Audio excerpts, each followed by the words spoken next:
Assalamualaikum warahmatullahi wabarakatuh. Anak kelas 6, pada kesempatan kali ini kita akan melanjutkan materi yang kemarin, yaitu terkait dengan globalisasi. Ya, globalisasi merupakan nama lain dari dunia tanpa batas, di mana dalam globalisasi ini maka tidak ada batasan secara keseluruhan terkait dengan negara-negara lainnya dengan kemudahan teknologi. Teknologi memudahkan kita untuk mengetahui informasi dari satu negara ke negara lainnya. Ya. Dari sini dijelaskan bahwa dengan ditemukannya berbagai macam teknologi, terutama di bidang internet, lalu ada komputer dan lain-lain, membuat arus informasi, arus perdagangan berjalan dengan lebih baik. Ya, dengan demikian batasan antar negara itu seperti tidak nampak. Ya, karena apa? Karena arus barang, informasi bisa berjalan lebih cepat. Ya. Nah, di sini berdasarkan teks bacaan terkait dengan globalisasi dunia tanpa batas, nanti kalian bisa menjawab beberapa soal terkait dengan itu. Silakan nanti dikerjakan dengan baik ya. Selanjutnya di sini tentang perbedaan ekonomi. Tentunya di berbagai negara itu memiliki tingkat ekonomi yang berbeda-beda, di mana tingkat ekonomi ini mempengaruhi barang yang dihasilkan oleh negara-negara tersebut. Ya, di sini jelaskan juga di era teknologi, maka informasi dapat berjalan dengan cepat dengan ditemukannya yaitu telepon genggam atau HP, di mana dengan telepon genggam ini informasi yang kita peroleh berjalan lebih cepat dan kita dapat mengetahui informasi apa yang ada di suatu negara dengan lebih mudah ya.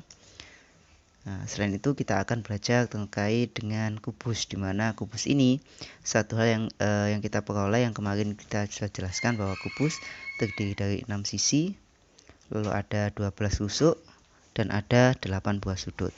Kali ini kita akan bahas tentang diagonal bidang. Diagonal bidang itu apa? Perhatikan. Diagonal bidang merupakan garis yang kita ambil dari satu titik, yaitu titik pusat dari sudut ke titik pusat sudut yang lainnya dengan membentuk garis diagonal. Jadi semacam ini ya. Jadi diagonal bidang itu di depan atau di permukaan. Jadi misalnya kita tarik garis antara A sampai ke C ya, ini termasuk diagonal bidang ya.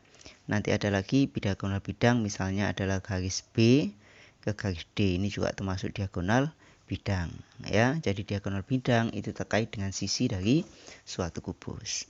Selanjutnya ada namanya diagonal ruang.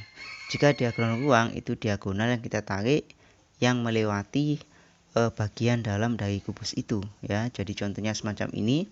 Misalnya kita tarik garis antara A dengan G, maka garis A dengan G ini melewati ruangan dalam dari kubus itu dan ini dinamakan dengan diagonal ruang ya.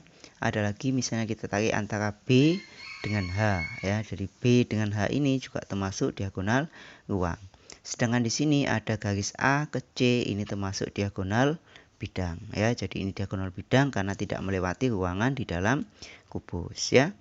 Yang ada lagi terkait dengan diagonal bidang, contohnya adalah C ke E. Nah, jadi C ke E juga termasuk diagonal bidang. Selanjutnya silakan nanti kalian membuat satu contoh kubus di sini ya.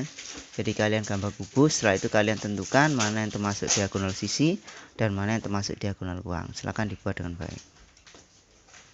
Selanjutnya di sini ada teks bacaan terkait dengan batik, di mana batik sebagai seni tradisional Indonesia yang mendunia, di mana batik sudah dikenal sebagai hasil kerajinan atau hasil budaya yang berasal dari Indonesia ya. Bahkan pada tanggal 2 Oktober 2009 UNESCO memberikan pengakuan dan pengesahan secara resmi batik Indonesia sebagai warisan budaya dunia ya. Jadi terkait dengan batik sebagai seni tradisional Indonesia yang mendunia.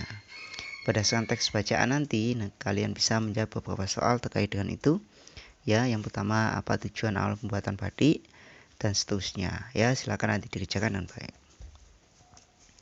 Selanjutnya yaitu kita terkait dengan kerjasama di bidang kebudayaan. Tentunya kerjasama dari negara lain tidak hanya di bidang industri, tetapi juga di bidang kebudayaan. Bidang kebudayaan ini bisa berupa pertukaran pelajar, bisa juga dengan pertukaran seni budaya yang ada di Indonesia dengan negara lain ya. Jadi nanti kalian tuliskan contohnya kerjasama dalam bidang kebudayaan apa, contohnya pertukaran pelajar, lalu manfaatnya apa bagi Indonesia ya. Nanti kalian sebutkan ya terkait dengan kebudayaan yang ada di Indonesia. Nah, selanjutnya nanti di sini ada tugas terakhir untuk kalian, yaitu menentukan contoh dan bukan contoh dari kubus dan menuliskan ciri-ciri kubus dan kalian simpulkan ya. Untuk ciri-cirinya nanti kalian sebutkan. Yang pertama jumlah sisi, yang kedua jumlah sudut, yang ketiga adalah jumlah rusuk ya, dan yang keempat terkait dengan diagonal ruang dan diagonal sisi ya. Silakan nanti kalian kerjakan. Oke, demikian pelajaran kali ini. Jangan lupa dikerjakan semuanya dengan baik. Ustadz akhiri. Wassalamualaikum warahmatullahi wabarakatuh.